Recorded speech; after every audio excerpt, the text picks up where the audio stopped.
वाणी चल रही थी 30 अक्टूबर 1966 की प्रातः क्लास।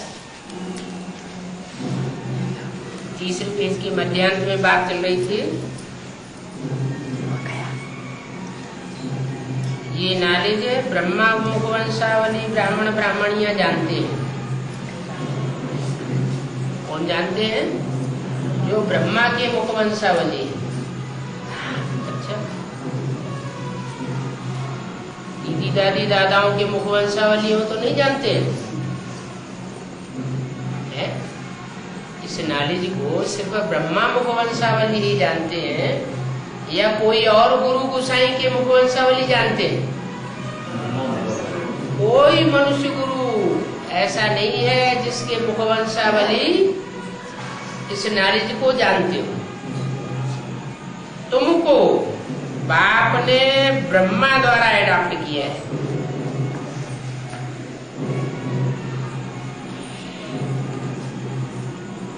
वो जो गुरु गोसाइयों के चेले होते हैं उनको वो गुरु गोसाई एडॉप्ट करते हैं। और तुमको किसने एडॉप्ट किया है? शिव बाप ने ब्रह्मा द्वारा एडॉप्ट किया है। ब्रह्मा द्वारा एडॉप्ट किया है। यहाँ ब्रह्मा कौन? ब्रह्मा ने तो शरीर छोड़ दिया। 68-69 में ही ब्रह्मा ने शरीर छोड़ दिया। फिर अडॉप्ट कैसे किया? उनको शरीर छोड़े हुए तो 32 और 5 38 साल हो गए। फिर तुम ब्रह्मा मुखवंशावली कैसे हुए?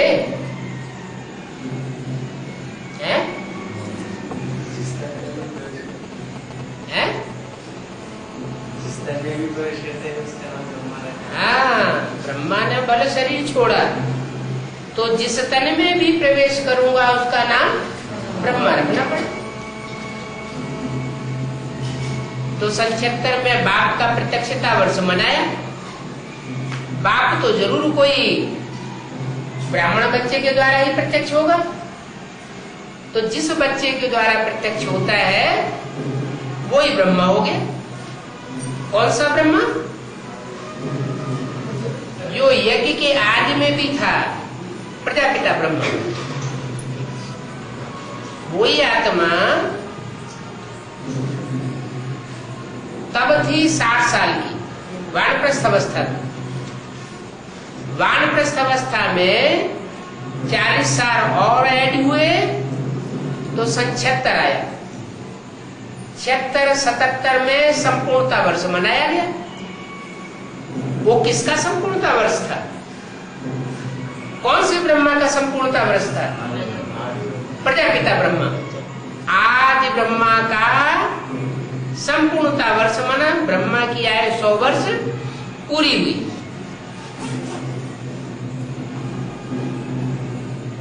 और उस नए चोले में परमात्मा शिव ने प्रवेश किया, प्रत्यक्ष हुआ। जब प्रत्यक्ष हुआ तो एडवांस पार्टी निकली। एडवांस पार्टी के वत्सों के द्वारा बाप की प्रत्यक्षता हुई। तो तुमको बाप ने ब्रह्मा द्वारा अडॉप्ट किया है। भगवान तुमको पढ़ा करके यह बनाते हैं। तुमको पढ़ाकर क्या बनाते हैं? यह माने किसकी तरफ इशारा? लक्ष्मी नारायण के चित्र की तरफ इशारा दिया कि तुमको यह बनाते हैं। उन ब्राह्मणों को नहीं बनाते जो सन्मुख बैठ करके पढ़ते हैं, उनको बनाते हैं। तो अच्छी रीति पढ़ना चाहिए ना। सन्मुख बैठ करके तुम पढ़ते हो, वो तो सन्मुख बैठ करके नहीं पढ़ते। तो जो सन्मुख बैठ करके पढ़ते हैं उनको पढ़ाई बहुत अच्छी रीति पढ़नी चाहिए। सिर्फ बाप और नई दुनिया को याद करो पढ़ाई बहुत कठिन नहीं है। क्या करना है? सिर्फ बाप को याद करो और बाप जो नई दुनिया रचने के लिए आया हुआ है उस नई दुनिया को याद करो। अभी अव्यक्तवाणी में तो इस साल बोल दिया, तुम बच्चों को नई दुनिया की सौगात बाप ने दी है। अरे सौगात दी है तो सौगात याद नहीं आती है? याद आना चाहिए ना। नहीं याद आती है इसका मतलब अच्छी रीति पढ़ाई नहीं पढ़ी। नहीं तो कोई की दी हुई सौगात तो याद आनी चाहिए ना। अव्यक्तवाणी में बोल तो दिया ऐसा। क्या बोला कि बाप ने बच्चों को, बाप दादा ने बच्चों को नई दुनिया की सौगात दी है। तो नई दुनिया में आना जाना करते हो ना, इसका मतलब जिन्होंने पढ़ाई पढ़ी अच्छी रीति वो आना जाना करते हैं, और जिन्होंने अच्छी रीति पढ़ाई नहीं पढ़ी वो आना जाना अभी भी नहीं करते। उन्हें पता ही नहीं कि जो नई दुनिया की सौगात दी है वो नई दुनिया कहाँ स्थापन हो गई। तो अच्छी रीति पढ़ना चाहिए।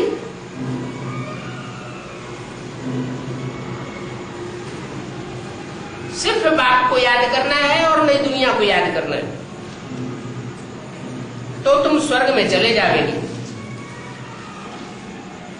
अभी स्वर्ग नहीं रचा गया है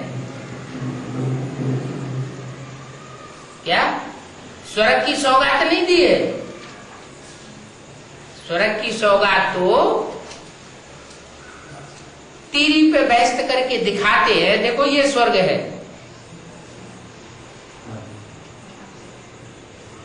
हथेली पर स्वर्ग दिखाते हैं, अभी बना नहीं है स्वर्ग।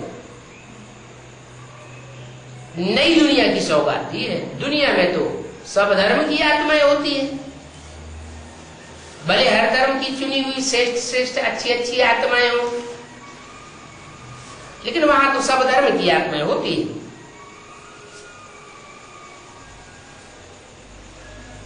तो अगर तुम अच्छी रीति पढ़ेंगे तो स्वर्ग में चले जाएंगे, और बहुतों को पढ़ावेंगे तब जावेंगे। क्या क्या कहा? अगर अच्छी रीति पढ़ेंगे और बहुतों को पढ़ावेंगे तो राजा रानी बन सकते हैं। अगर खुद अच्छी रीति नहीं पढ़ेंगे, बहुतों को नहीं पढ़ावेंगे, तो स्वर्ग में तो जावेंगे, लेकिन राजा रानी नहीं बनेंगे। जितनी रूहानी सर्विस करेंगे उतना उच्च पद पाएंगे। तुम हो रूहानी सोशल वर्कर। क्या? रूहानी सोसाइटी की तुम सेवा करने वाले हो, जिस्मानी सोसाइटी की सेवा करने वाले नहीं हो। बाकी सारी दुनिया में है जिस्मानी सोशल वर्कर। तुम आत्माओं को बाप रूह का ज्ञान देते हैं, आत्माओं की सेवा करते हैं। इसको कहा जाता है आत्माओं की सेवा। जो सिखाते भी स्पिरिचुअल फादर है। ये रूहानी सेवा रूहानी बाप ही आकर के सिखाते हैं। मनुष्य को भगवान कहना तो महान पाप हो जाता है। क्या? कोई मनुष्य भगवान बन करके बैठ जाए तो ये तो बहुत बड़ा पाप है। कहते हैं ना शिवो हम, माना हम ही शिव है। अब शिव आवेगा, दुनिया की सबसे बड़ी हस्ती, तो वो अपने मुख से बैठ कहेगा कि हम शिवो हम, मैं शिव हूं। उन्होंने तो किताब में लिख दिया है सच्चिदानंद स्वरूपम शिवोहम शिवोहम, निजानंद स्वरूपम शिवोहम शिवोहम। ब्रह्मा बाबा को साक्षात्कार हुए और इस तरह बोलने लगे।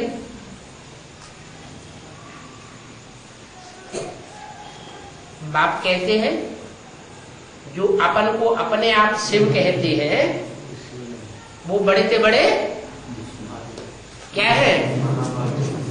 हिरण्यकश्यप है। अभी बोला मनुष्य को भगवान कहना तो महापाप है। तो ये है मनुष्य से देवता बनने की पाठशाला। क्या ये पाठशाला कोई छोटी मोटी नहीं है। कैसी पाठशाला है? मनुष्य से देवता बनने की पाठशाला। इतना ऊंच पद और कोई पाठशाला में और कोई स्कूल में और कोई कॉलेज में इतना ऊंच पद मिलता नहीं है। बनेंगे भी जरूर।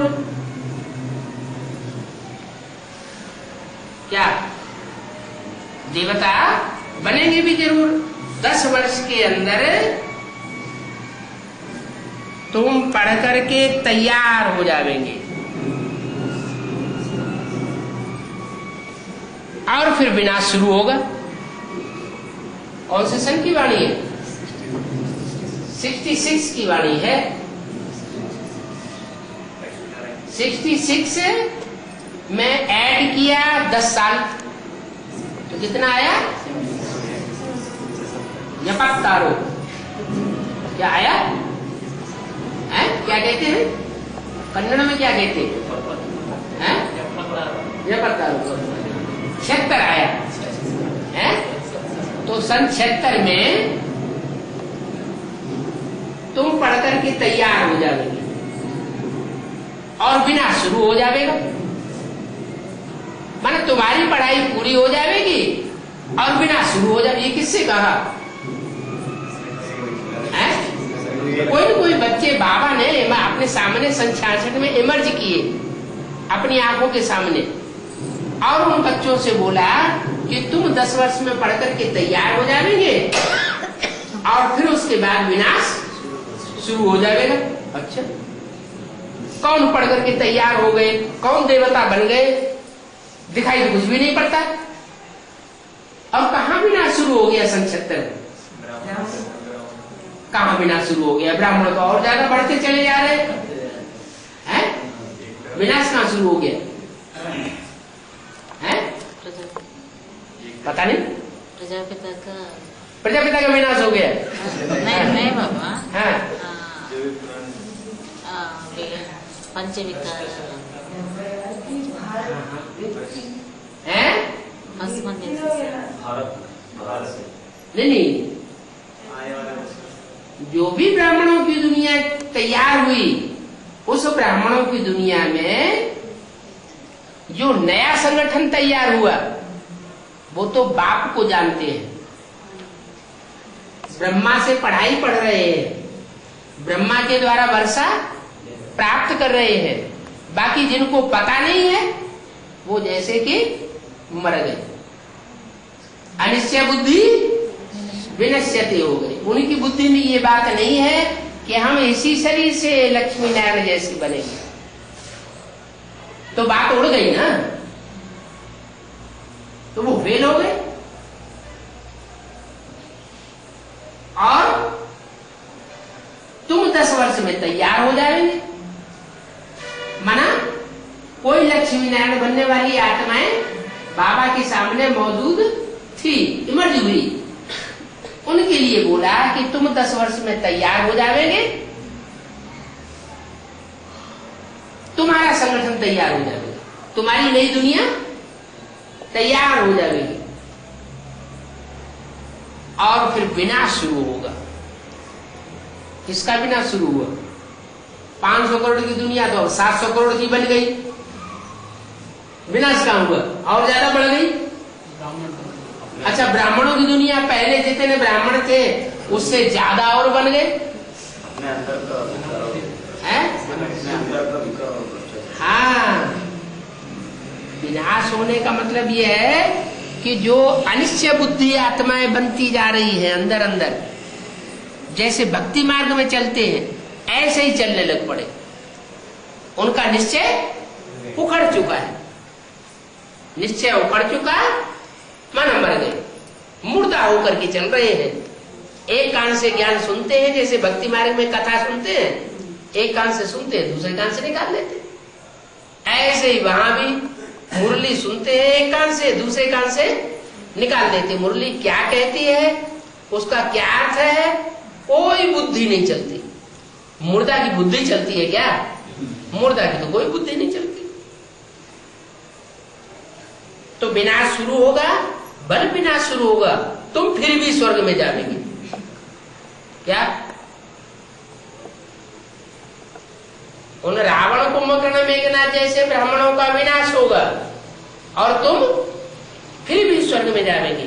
कहते हैं राम गयो रावण गयो जिनको बहु परिवार, सो तो थोड़े ही रहते हैं, जो फिर अदल बदल होती रहती है। तुम फिर आवेगी नई दुनिया स्वर्ग में,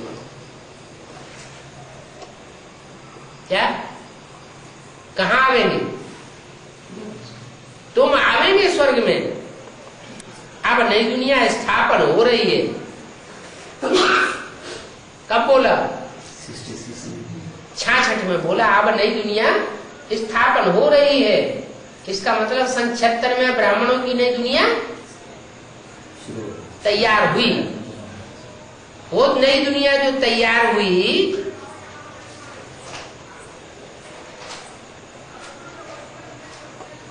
वो एडवांस बढ़ती रही सन 76 से लेकर के कब तक? 2004-5 तक। कितने साल बढ़ी? 30 साल। अभी तीसरी मूर्ति के प्रत्यक्ष होने में 3 साल और पड़े, 33 साल हो जाएंगे। 100 साल का संगम युग है। 3 मूर्तियां हैं, तीनों मूर्तियों के कार्यकाल 30-33 साल के हो गए।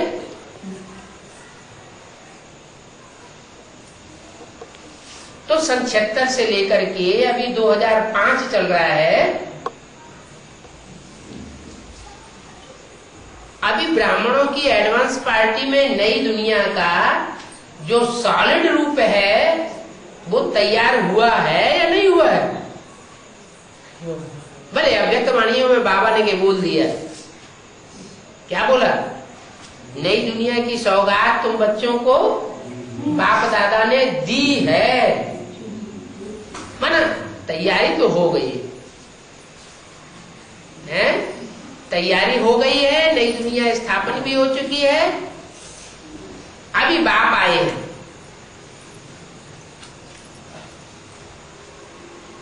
इशारा दे रहे हैं बच्चों को,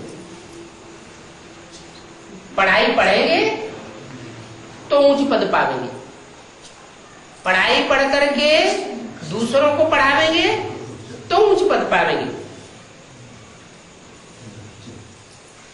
इस दुनिया में तो अभी नरक है। अभी तुम ही हो जिस संगम युग पर हो। अगर संगम याद रहता है, भगवान याद रहता है, तो तुम संगम युग पर हो। बाप की याद नहीं रहती है, दुखी होने लगते हो, माया तंग कर देती है, ज्ञान के पॉइंट बुद्धि में से उड़ जाते हैं, तो संगम युग पर हो या नरक में हो? नरक में आत्माएं दुखी होती है। बाकी सब कलयुग में तुम संगम पर हो। तुम ना नरकवासी हो और ना स्वर्गवासी हो। बल नई दुनिया की सौगात तुमको दी है, लेकिन तुम अभी स्वर्गवासी नहीं हो और नरकवासी भी नहीं हो। ये क्या बात? अब बीच में है। हम दुखी भी नहीं होते, हम बहुत सुखी भी नहीं होते। कहते हैं ना, सुख दुख में कैसा रहना चाहिए? सुख दुख में समान रहना चाहिए। दुख पड़ता है तो रोना नहीं, दूसरों के सामने अपना दुखड़ा रोना नहीं, और सुख मिलता है तो बहुत खुश नहीं होना। तो तुम अभी न नरकवासी हो न स्वर्गवासी हो, तुम संग मिगवासी हो। अभी तुम ब्राह्मण हो, न शूद्र हो न देवता है। देवता कहा जाता है संपूर्ण ब्राह्मण को। तो माया अभी बीच बीच में खाती रहती है, अवस्था नीचे गिराई देती है, दुखी कर देती है। इसका मतलब अभी तुम पक्के ब्राह्मण नहीं बने। कहेंगे हाँ ब्राह्मण हो, क्योंकि ब्राह्मणों की तो अनेक कुरियां होती हैं। ऊंचे के ऊंचे ब्राह्मण भी होते हैं और नीची कुरी के भी ब्राह्मण होते हैं। तो कहेंगे अभी तुम ब्राह्मण हो, जब तक ब्राह्मण पक्के ना बने तब तक पक्के देवता भी बन नहीं सकते। पक्के ब्राह्मण का ठप्पा लगना चाहिए। ब्रह्मा भगवान से बोली ब्राह्मण ब्राह्मणी बने ना, अगर बनेंगे तो शिव बाबा से वर्षा ले सकेंगे, नहीं बनेंगे तो शिव बाबा से वर्षा इस जीवन में नहीं ले सके। बल शक्ति के दूसरे तीसरे चौथे जन्म में वर्षा मिल जाएगा, वो तो देवताओं से मिलेगा। लेकिन इस जन्म में जो बाप से डायरेक्ट पढ़ाई पढ़ रहे हो, सन्मुख बैठ करके, अगर पूरी पढ़ाई न पढ़ी, पूरा पुरुषार्थ नहीं किया, गफलत करते रहे, तो बाप से पूरा वर्षा नहीं ले सके। माने 16 कला संपूर्ण देवता इस जन्म में नहीं बन सके। वर्षा ब्राह्मणों को मिलता है। क्या कहा है? अगर शूद्रपना है तो वर्षा मिल नहीं सकता। पक्के ब्राह्मण है तो जरूर वर्षा मिलना है। बाकी कुछ न कुछ सुना, थोड़ा बहुत जिन्होंने सुना है सन्मुख आकर के, बाप के सन्मुख आकर के जिन्होंने सुन लिया, माँ के सन्मुख नहीं, किसके सन्मुख? बाप के सन्मुख आकर जिन्होंने कुछ थोड़ा बहुत भी सुना है, तो वो स्वर्ग में आ जाएंगे।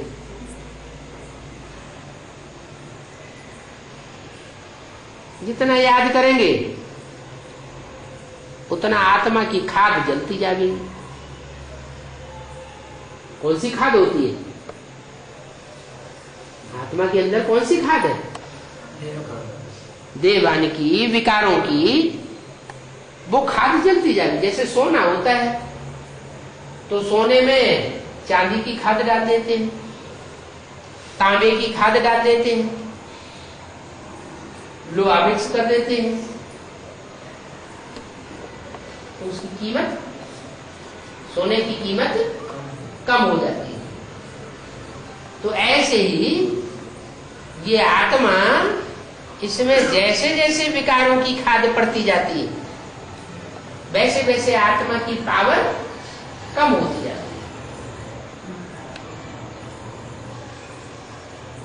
त्रेता युग शुरू हुआ, कौन सी खाद पड़ गई?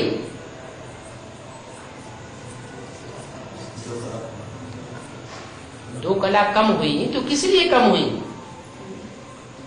जो ऊपर से आत्माएं आती हैं वो फेलियर आत्माएं आती है। क्या? पक्के ब्राह्मण नहीं बने, सेमी देवता बनते हैं वो। तो जो सेमी देवताएं ऊपर से आत्माएं उतरी, वो ढेर की ढेर तादाद में उतरती है। 8 करोड़। सतयुग में सिर्फ 2 करोड़ आबादी थी, उनमें भी पक्के ब्राह्मण सिर्फ 9 लाख थे। 9 लाख में अधूरे ब्राह्मणों की खाद पड़ती है, फिर भी सोना कहा जाता है। फिर त्रेता युग में चांदी की खाद पड़ती है, चांदी जैसी आत्माएं जिनकी कीमत बहुत कम, कहां सोना और कहां चांदी। सोना 5-6 हजार का कितना मिलता है? 10 ग्राम। 10 ग्राम। और चांदी 8-10 हजार की कितनी मिलेगी?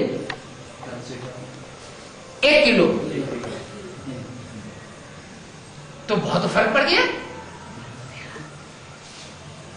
जब द्वापर युग शुरू होता है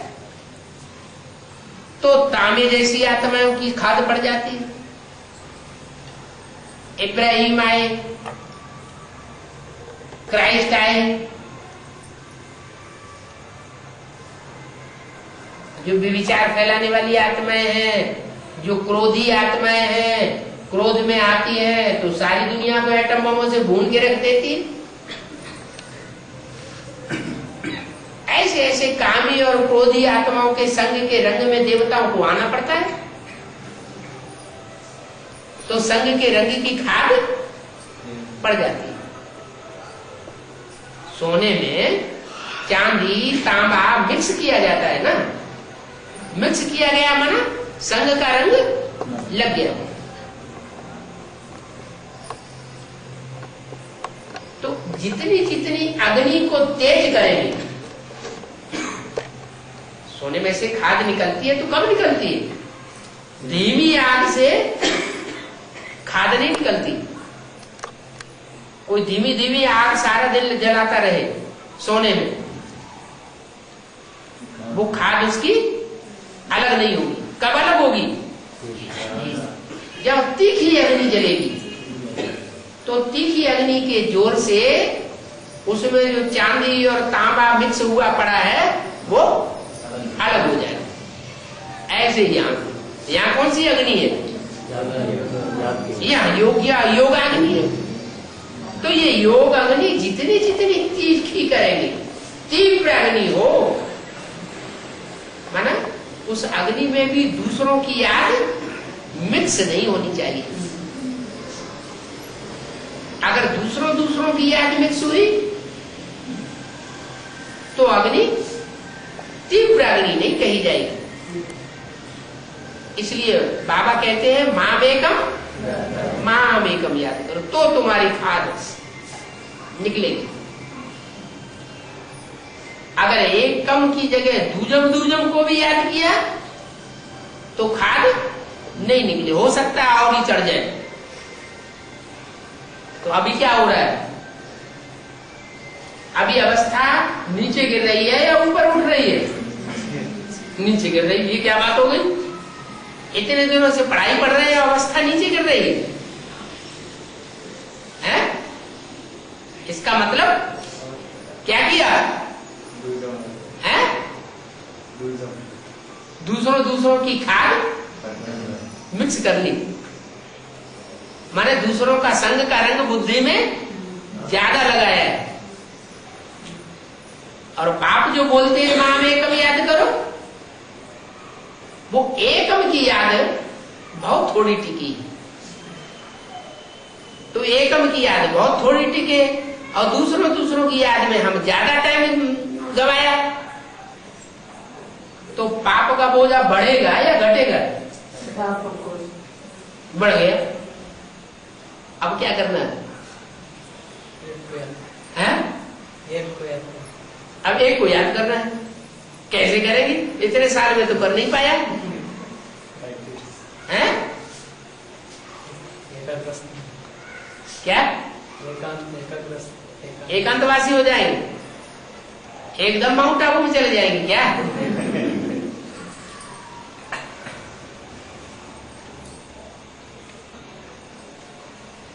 इसलिए एक अव्यक्त वाणी में बोला है, अपने फरिश्ता स्वरूप का अनावरण कब करेंगे? कोई मूर्ति का उद्घाटन होता है तो मूर्ति के आगे पर्दा पड़ा हुआ होता है, फिर जब उद्घाटन करते हैं तो उसका पर्दा उठा देते हैं। तो पूछा, ब्राह्मण से फरिश्ता बनना है ना, इस फर्श की दुनिया वालों से रिश्ता तोड़ना है या और नए नए रिश्ते जोड़ना है? क्या करना है? 63 जन्म तो नए नए रिश्ते हर जन्म में जोड़ते रहे, बुद्धि अनेकों रिश्तों में भटकती रही, इतनी भटक गई कि अभी बाप आकर के इतने वर्षों से पढ़ाई पढ़ा रहा है नष्ट हुआ है स्मृति लब्धा की, बजाय वो नष्ट होने के और ही ज्यादा अटैचमेंट होता जा रहा है।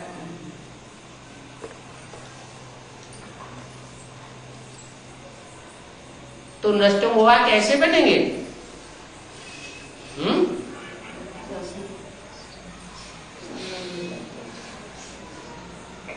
तो बोला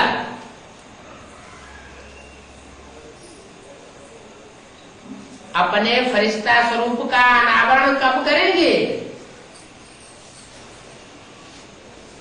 धर्मराज को बुलावे क्या है? जब धर्मराज आवेगा, चीफ जस्टिस होता है ना, चीफ जस्टिस को बुलावेंगे क्या? चीफ जस्टिस कौन है? हमारी ब्राह्मणों की दुनिया का चीफ जस्टिस कौन है? धर्मराज। हाँ, धर्मराज। ब्रह्मा वो तो अम्मा हो गई, वो तो बहुत प्यार देती है, तो जब तक प्यार देती है तब तक प्यार में तो और बिगड़ते ही रहते हैं। वही अम्मा क्या बने? चीफ जस्टिस बन के बैठ जाए। तो चीफ जस्टिस को बुलावेंगे क्या? अपने फरिश्ता स्वरूप का अनावरण करने के लिए, तब फरिश्ता बनेंगे। फरिश्ता माना है फर्श की दुनिया वालों से कोई रिश्ता नहीं। फरिश्ता माना इस जमीन की दुनिया में जितने भी हैं उनसे हमारा कोई रिश्ता नहीं। ऐसे फरिश्ते कब बनेंगे? जब धर्मराज का पाठ शुरू होगा तब है? अब पहले से बन जाना चाहिए। अगर धर्मराज के डंडे लग गए तो पद नीचा हो जाएगा। धर्मराज के डंडे लगने से पद नीचा होगा या ऊंचा होगा? पद नीचा हो जाएगा। डंडे के डंडे खाओ और पद भी नीचे मिले तो डबल नुकसान हो गया। तो घाटे का सौदा करेंगे या फायदे का सौदा करेंगे? बाप को तो अच्छा नहीं लगता है कि मेरे बच्चे जिनको मैंने इतनी पढ़ाई और धर्मराज के डंडे खाए। टीचर की तो धुतैया हो जाएगी क्या? तो बाप कहते हैं शिव बाबा से वर्षा ले लो। ब्राह्मणों को वर्षा मिलता है। ब्राह्मण किनको कहा जाता है? जो ब्रह्मा मुनि की बात को माने सो ब्राह्मण। और ब्रह्मा की पढ़ाई मुख्य किस बात की है? ब्राह्मणों की मुख्य किस बात की पढ़ाई है? कौन सी बात में विशेष अटेंशन दिया जाता है?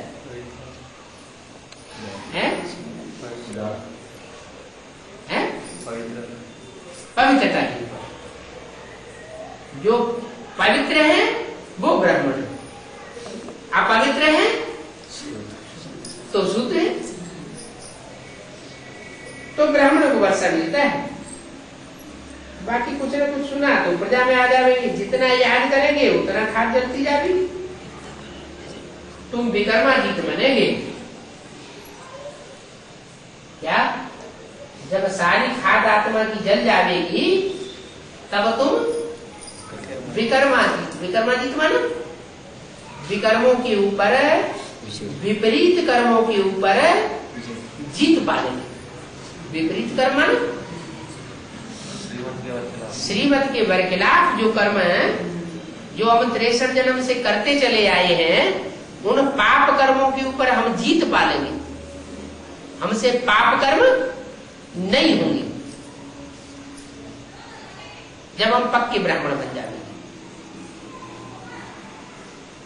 अभी तो घड़ी घड़ी देवभान में आते रहते हैं, देवभान में आने से माया हमसे पाप कर्म करा देती है। पाप कर्म नहीं होंगे, विकर्माजीत बनेंगे तो तुम स्वर्ग में चले जाओगे।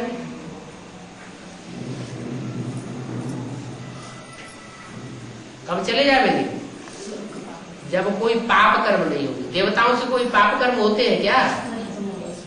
देवताओं से न पुण्य कर्म होंगे न पाप कर्म होंगे। उनको कहते हैं स्वर्गवासी देवता। न वो पुण्य कमाते हैं न वो पाप कमाते हैं। और अभी हम क्या कर रहे हैं? हम श्रीमत पर चल करके पुण्य बहुत थोड़ा कमाए रहे हैं और माया के चपेटे में आकर के पाप ज्यादा कमा रहे हैं। कोई भी देहधारी को याद नहीं करना है, कोई भी देहधारी को। अरे जो 63 जन्म के ज्यादा नजदीकी होंगे उनको तो याद करना ही पड़ेगा ना। 63 जन्म लिए हैं तो 63 जन्म में कोई न कोई तो बहुत ज्यादा नजदीकी रहे होंगे। कैसे पता चलेगा? इस बात का कैसे पता चले कि 63 जन्म में हमारे ज्यादा नजदीक कौन रहा? याद आते हैं? याद आते। हाँ, इस संगम युगी ब्राह्मण जन्म में जो ज्यादा हमारा पीछा करता है, जिससे हम पीछा छुड़ाना चाहते हैं फिर भी पीछा छूटता नहीं, उसकी याद आ ही जाती है। क्या उन्होंने फिल्म बनाने वालों ने गीत बना दिया। क्या गीत बनाया है? जिन्हें हम भूलना चाहें वो अक्सर याद आते हैं। एक दो बार याद नहीं आते, अक्सर करके बार बार याद आते हैं। तो क्या करें? बार बार याद ना है, उनसे कैसे पीछा छुटाएं? हैं? घड़ी घड़ी धर्मराज को याद करें।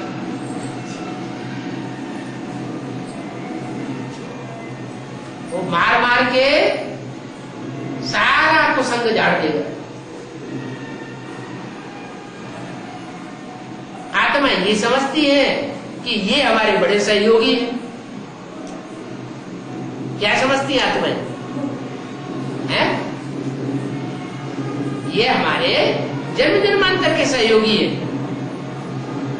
तब तो हमारा इनके साथ इतना ज्यादा हिसाब किताब है। धर्मराज कहेगा ये तुम्हारे सहयोगी नहीं है,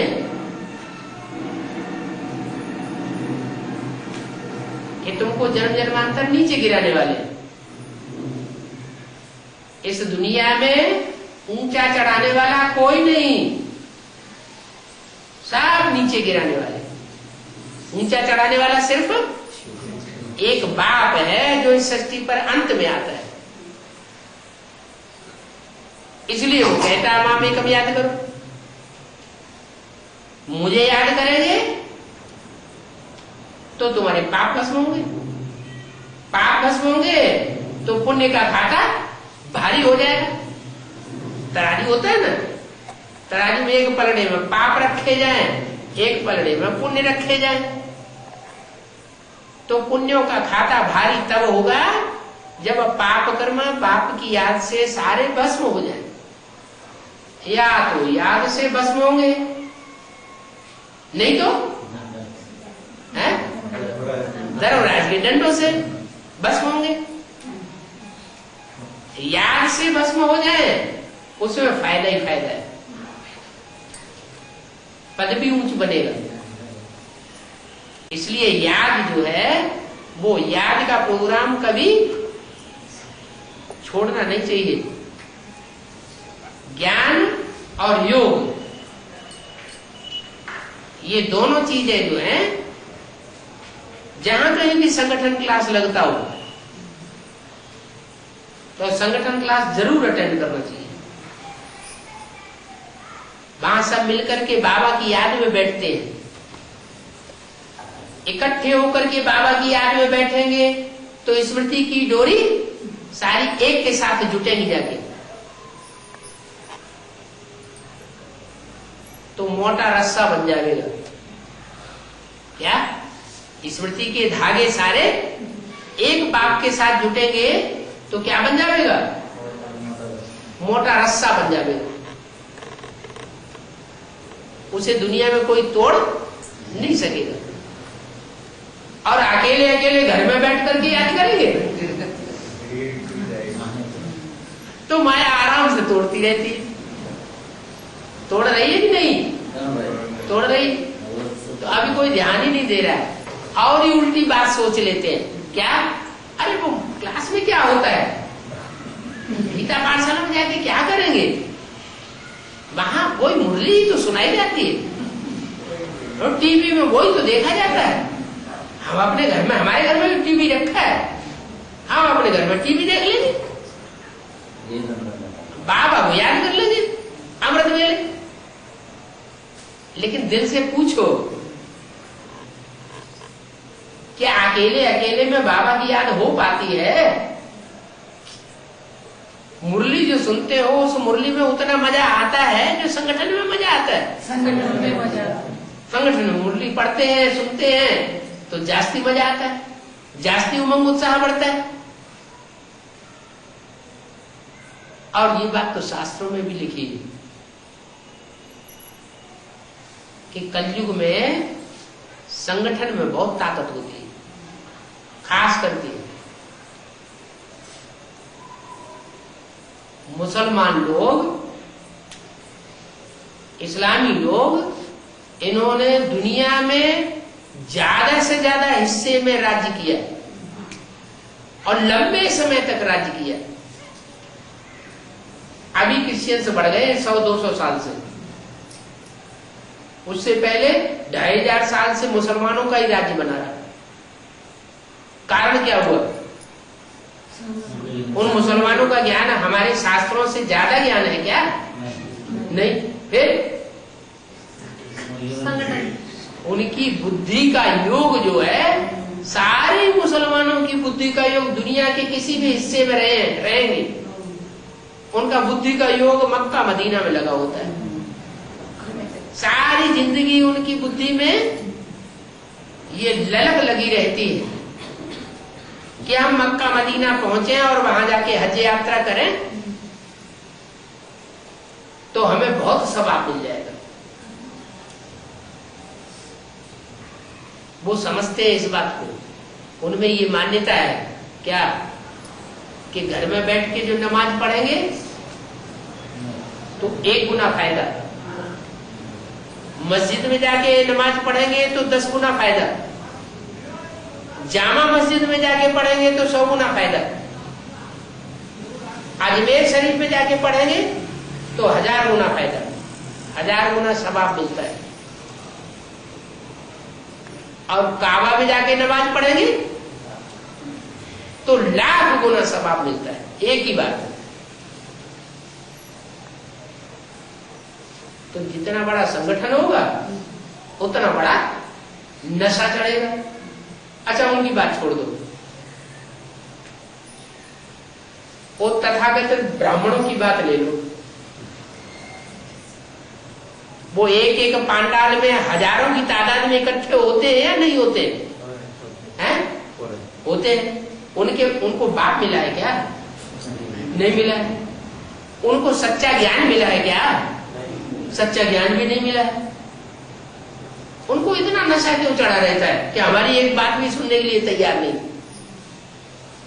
क्या कारण है? अरे इतना बड़ा हुजूम इकट्ठा किए हुए हैं, इकट्ठे बैठते हैं, इकट्ठे खाते हैं, इकट्ठे सोते हैं, तो संगठन की जो पावर है वो उनको मिल रही है। यहाँ थोड़े से मुट्ठी भर ब्राह्मण, 5 ब्राह्मण, एक गीता पाठशाला में कहा गई रजिस्टर, 4-5 की बड़ी मुश्किल से हस्ताक्षर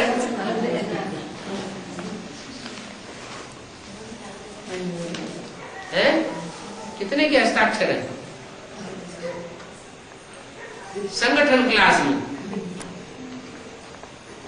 एक कनक दुर्गा माता, दूसरी वेंकट लक्ष्मी माता, तीसरी तुलसम्मा माता, चौथी नागम्मा माता और 5वें कोटेश्वर राव भाई। वो संगठन का हिसाब है, संगठन क्लास है, रोज का नहीं, रोज बस एक कनक दुर्गा माता, माता जी के पिताजी भी गए। फिर तो क्या हाल लगा पड़ा है? बाबा खदरी का संग खदरी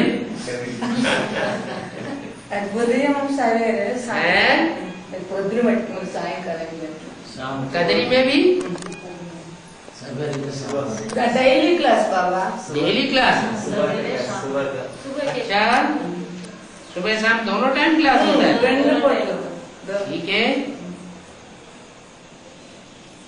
नाम क्या है वो टीचर का? नाम क्या है बाबा?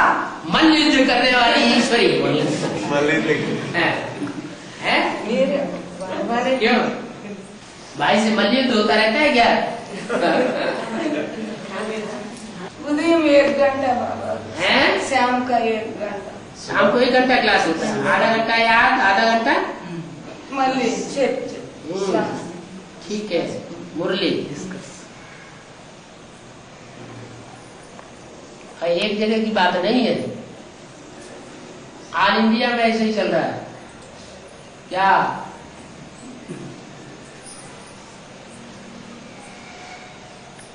पांच पांडव भी गीता पाठशाला में मुश्किल से इकट्ठे हो रहे हैं। बाबा पहुंच जाएंगे तो सब इकट्ठे हो जाएंगे।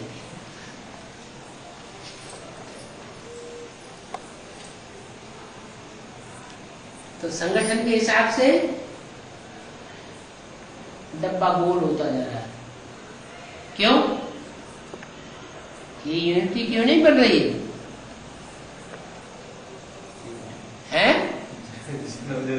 जरूर कहीं न कहीं बानर सेना में प्योरिटी की लीकेज हो रही है। फिर बाबा देखेंगे कि नहीं सुधर रहे हैं तो फिर बाबा पाला बदल लेते हैं। क्या पहले भी बेसिक नॉलेज में क्या किया? साफ बता दिया, अंदर वाले रह जावेंगे और बाहर वाले ले जावेंगे। अब यहाँ एडवांस पार्टी में भी ऐसे बाबा का नियम उसूल तो एक ही है ना।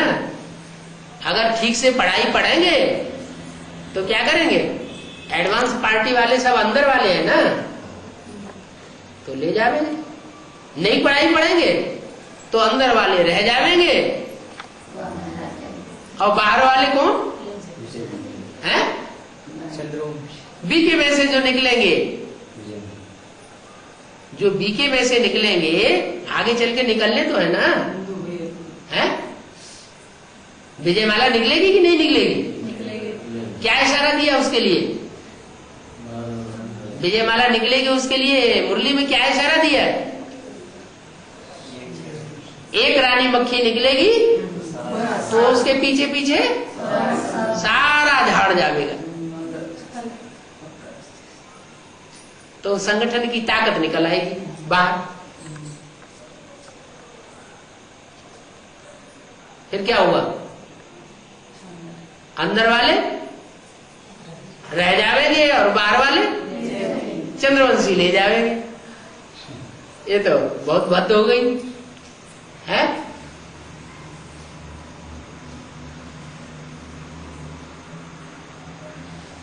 सूर्य तो जलता है, उसमें तो आग भरी पड़ी है। जो सूर्य के बच्चे हैं उनको थोड़े जलना चाहिए, हैं? ये उनमें काम विकार की आग भरी पड़ी है, क्रोध विकार की आग भरी पड़ी है।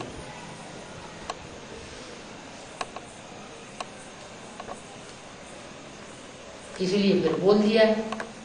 क्या बोला है? बोला है रुद्रमाला पहले तैयार तो होती है, लेकिन रुद्रमाला का पूजन नहीं होता।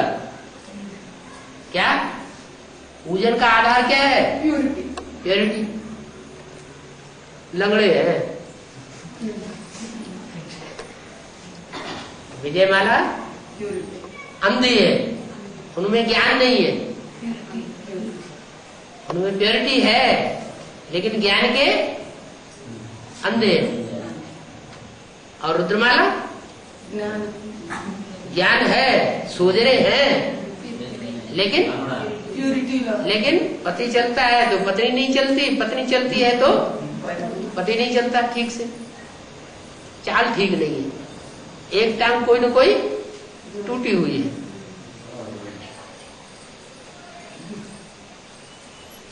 रुद्रमाला का चाहे बढ़िया से बढ़िया मणका हो, चाहे प्रजापिता ही क्यों न हो,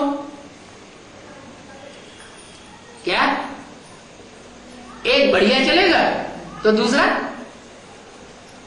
डब्बा गोल करता है। क्या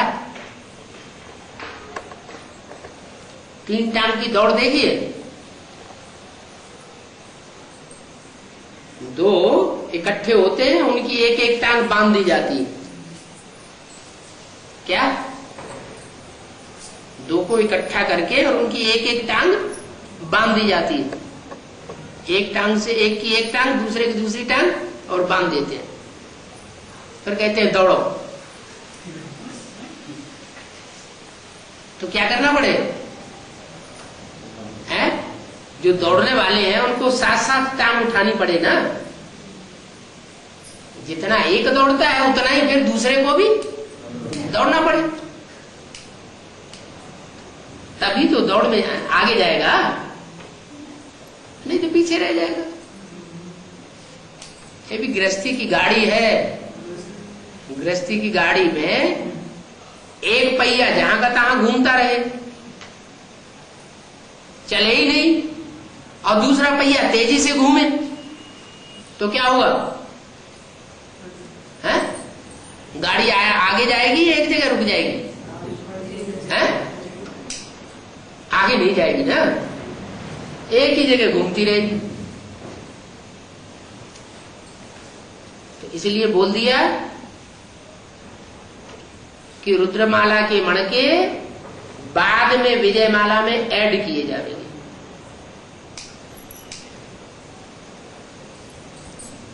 तब विजयी बनेंगे।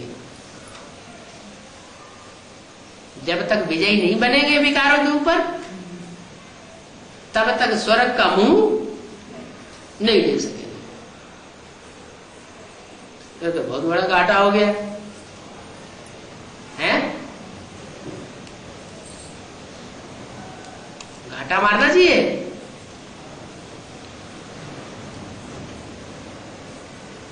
बाप मिला है तो फायदे के लिए मिला है या घाटा मारने के लिए मिला है? फायदे के लिए मिला है तो फायदा लेना चाहिए ना। कि 8 ही लेंगे सर फायदा है? 8 को ही पूरा फायदा लेने देंगे? ओम शांति। 10 मिनट कम, 10 मिनट में किसी को कुछ पूछना करना हो तो पूछ लो।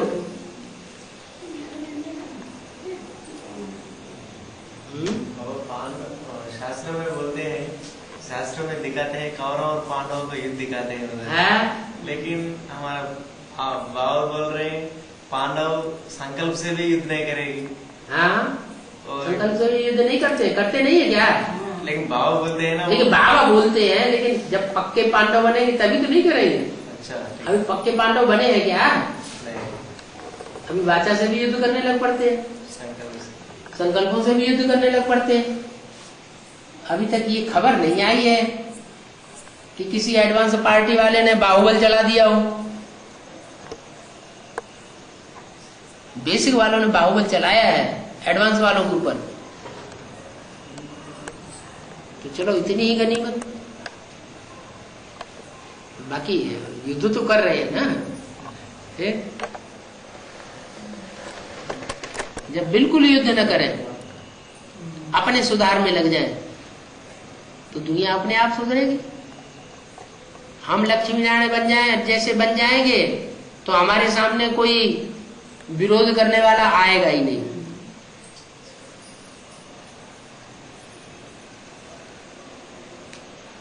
एटम बम फटते हैं दुनिया में,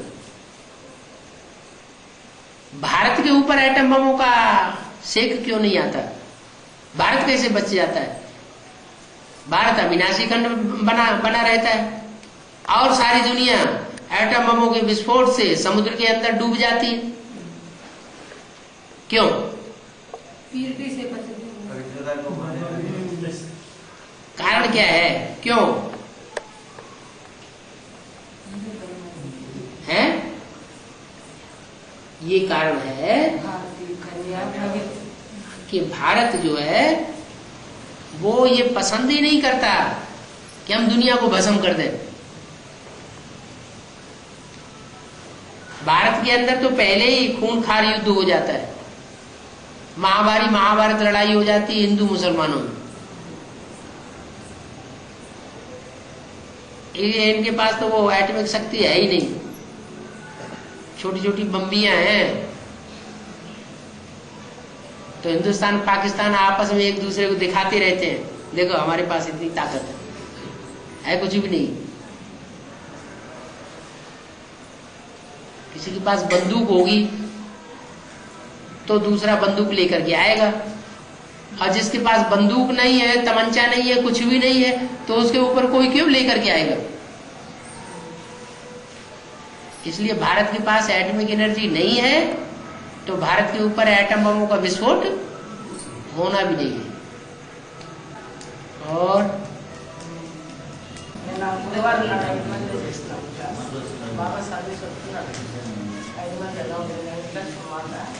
माता हिंदी नहीं जानती है, बोलना तो चाहती है, हिंदी न जानने की वजह से